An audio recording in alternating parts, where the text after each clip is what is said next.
How many of y'all want some more money? Well, what if I told you I got a solution to that problem? See, I went in there and robbed my little girl's piggy bank in her room to give you a visual example here of all the money this child has saved up. There's some biblical principles to this that I want to go over with you. It'd be a good idea to listen up if your money's kind of funny or your change is kind of strange, but I want to talk to you about a few ways you can be strategic on making yourself some more money. First thing I'd like to start off with, I got a visual aid right here. I want to start off with saying, look at this apple right here. I'll cut this apple. See these seeds in this apple? I had an evangelist explain it to me one day about sowing seed. See this apple seed right in here? If I stick that apple seed in the ground, what am I going to get? Is an orange going to pop up? I don't think so. It's going to be more apples. God, same thing with this strawberry right here. This thing is full of seeds. You know, if I plant these seeds, it's going to grow strawberries. It's not going to grow corn or peas or onions. It's going to be more strawberries.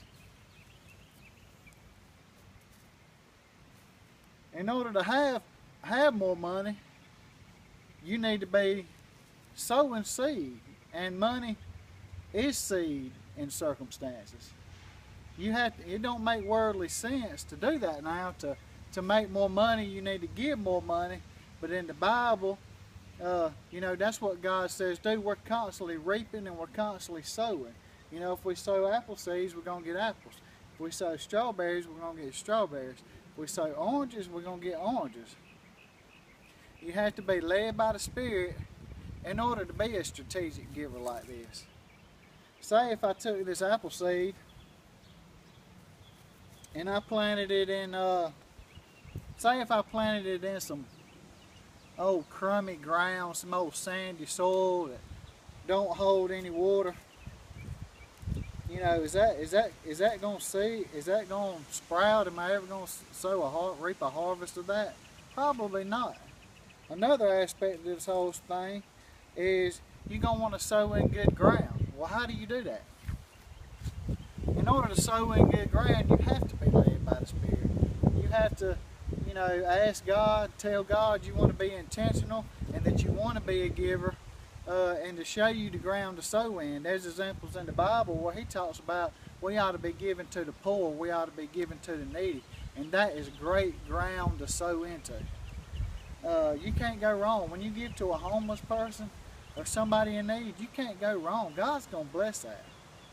And as you're faithful with this money, and he sees that you can be entrusted with small things, he'll entrust you with more.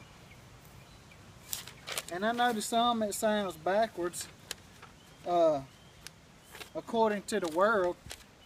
You know, a lot of people say you need to save your money, you need to put it in the bank, you need to invest it. And yes, I understand that. There is a lot of truth to that.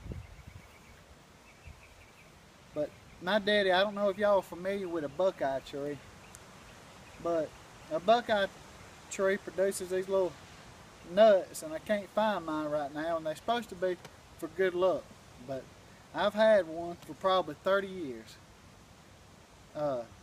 I keep it in my pocket. Sometimes it gets lost in the washing machine or whatever, but I've had that thing in my pocket for years. And you know what?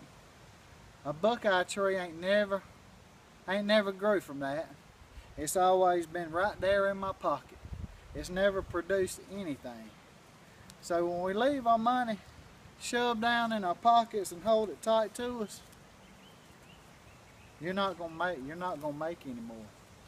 We have to be led. We have to disperse it as the Spirit leads us, and watch how the Lord blesses you. I'm sharing this with you guys because this is something that is near and dear to my heart. I believe in being a giver. I believe in giving to the poor. It's in the Bible. As all Christians, I think that's something we should be doing.